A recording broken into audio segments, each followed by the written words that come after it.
സമയം രാത്രി 8 മണിയായി. അങ്ങനെ സംസാരിച്ചുകൊണ്ടിരിക്കുമ്പോഴാണ് ഞങ്ങൾക്കൊരു തോന്നൽ തോന്നിയത്, ഒന്ന് ക്യാമ്പിങ്ങിന് പോയാലോ എന്ന്. പിന്നെ വേറെ ഒന്നും ആലോചിച്ചില്ല, അപ്പം തന്നെ എല്ലാം പാക്ക് ചെയ്തിറങ്ങി. ഞങ്ങൾ അവിടെ എത്തുമ്പോൾ 11:30 മണിയായിരുന്നു.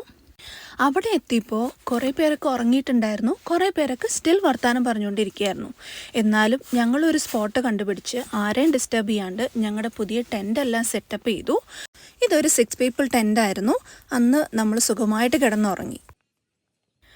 അങ്ങനെ രാവിലെയായി. ഇങ്ങനെയാണ് ഞങ്ങളുടെ ടെൻറ്റിൻ്റെ സെറ്റപ്പ്. ഇതാണ് നമ്മൾ കിടന്നുറങ്ങുന്ന റൂം. അവിടെ വേറൊരു റൂമും കൂടെ ഉണ്ട് കേട്ടോ. അപ്പോൾ 2 റൂമാണ്. ശരിക്കും പറഞ്ഞാൽ 4 പേർക്ക് അല്ലെങ്കിൽ 6 പേർക്ക് സുഖമായിട്ട് കിടന്നുറങ്ങാൻ പറ്റും. സോ ഞങ്ങൾ ഇന്ന് ക്യാമ്പ് ചെയ്യുന്നത് കാങ്കരൂ വാലിയിലാണ്. ഈ പ്രാവശ്യം നമ്മൾ പുതിയതായിട്ട് ഒരു പാഡൽ ബോർഡും കൂടെ വാങ്ങിയിട്ടുണ്ടായിരുന്നു.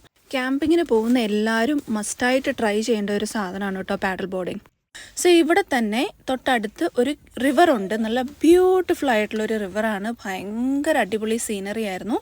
ആൻഡ് എനിക്കും ഹൊസാനയ്ക്കും ഭയങ്കരമായിട്ട് ഇഷ്ടപ്പെട്ടു പാഡൽ ബോർഡിങ് ചെയ്യുമ്പോൾ. ഇത് ശരിക്കും നിന്ന് അല്ലെങ്കിൽ ഇരുന്ന് ഇതുപോലെ 2 പേർക്ക് ചെയ്യാവുന്നതാണ്.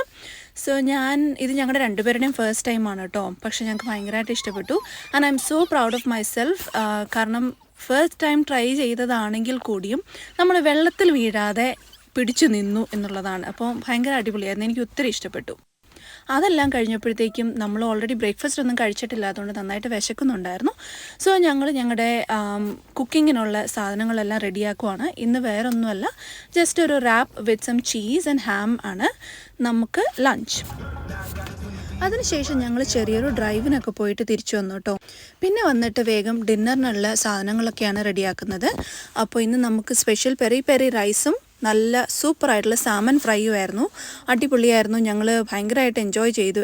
ദ ഹോൾ ട്രിപ്പ് ഭയങ്കര അടിപൊളിയായിരുന്നു. പിന്നെ കുറച്ച് നേരം പാട്ടും ഒക്കെ കേട്ട് സംസാരിച്ചൊക്കെ ഇരുന്ന് ഞങ്ങൾ അന്നത്തെ ദിവസം അവസാനിപ്പിച്ചു.